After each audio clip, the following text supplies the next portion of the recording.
नमस्कार, मैं दौलत शर्मा और आप देख रहे हैं यूआईपी न्यूज।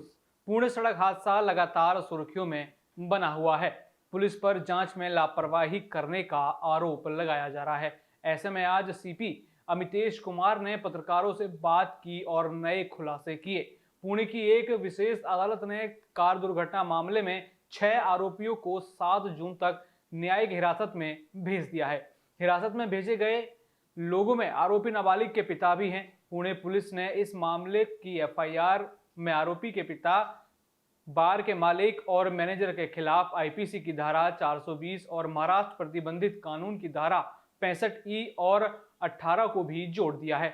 साथ ही इस मामले को क्राइम ब्रांच को सौंप दिया गया है।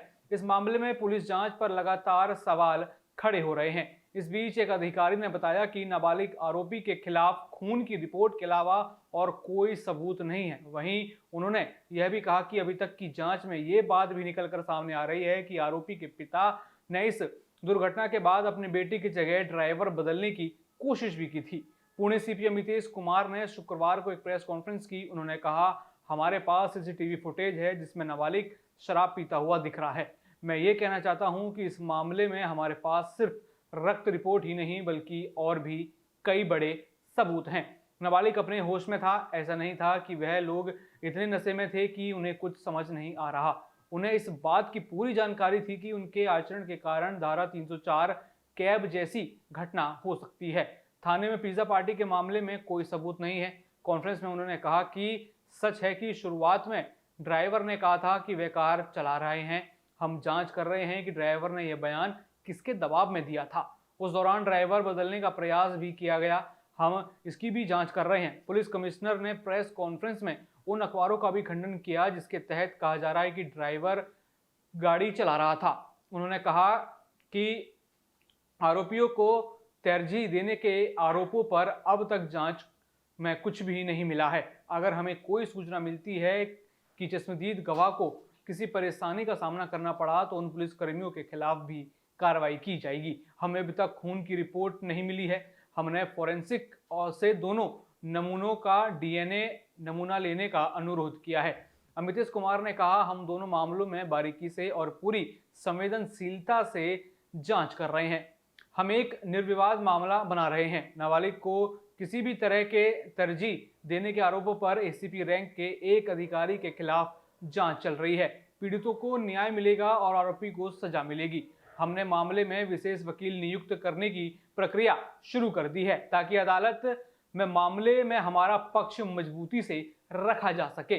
पुलिस इस मामले को संभालने के लिए सख्त कदम उठा रही है। उन्होंने आगे कहा, घटना के बाद प्रथम दृष्टि 304A मामला दर्ज किया गया था। बाद में धारा 304 जोड़ी गई थी। उसी दिन हमने उस किशोर न्याय बोर्ड के सामने पेश किया था और उनसे इसे जघन्य अपराध मानने और आरोपी के साथ व्यसक जैसा व्यवहार करने का आग्रह भी किया। जब तक एक व्यसक पर विचार करने का आदेश पारित नहीं हो जाता, आरोपी रिमांड निरीक्षण गृह में रखना चाहते थे। हमारे दोनों आवेदन उसी दिन खारिज कर दिए गए। किशोर न्याय अधिनियम के तहत हमने उसके माता पिता और पब मालिक के खिलाफ मामला दर्ज किया है। आखिर आपको बता दें ये पूरा मामला क्या था। ये पूरा मामला पुणे शहर में 18 से 19 मई के दरमियान रात को करीब 3 करोड़ रुपए की पोर्स कार को तेज गति से दौड़ाने के चक्कर में 17 साल के लड़के ने एक बाइक को टक्कर मार दी थी। गाड़ी की टक्कर इतनी जोरदार थी कि बाइक अपना संतुलन खोकर काफी दूर तक सड़क पर घसीटते हुए चली गई, जिससे उस पर सवार 2 लोगों की मौके पर ही मौत हो गई। मौके पर मौजूद लोगों ने हादसे की सूचना पुलिस को दी, जिसके बाद आरोपी नाबालिग को गिरफ्तार कर लिया गया। लेकिन यहाँ पर एक बड़ी खबर आई कि उस आरोपी को मात्र इसलिए छोड़ दिया गया क्योंकि उसने समाधान के तौर पर 300 शब्द का निबंध लिख के दिया था और कहीं ना कहीं जो भारत का न्यायपालिका है उसकी धज्जियां यहाँ पर उड़ती हुई नजर आई। उसके बाद लगातार पुणे के लोगों समेत पूरे देश ने इस चीज का विरोध किया और अब पुलिस एक्शन में आ गई है और 7 लोगों के खिलाफ मामला दर्ज हुआ है। बाकी और भी ऐसी खबरें जानने के लिए देखते रहिए यूआईपी न्यूज। धन्यवाद।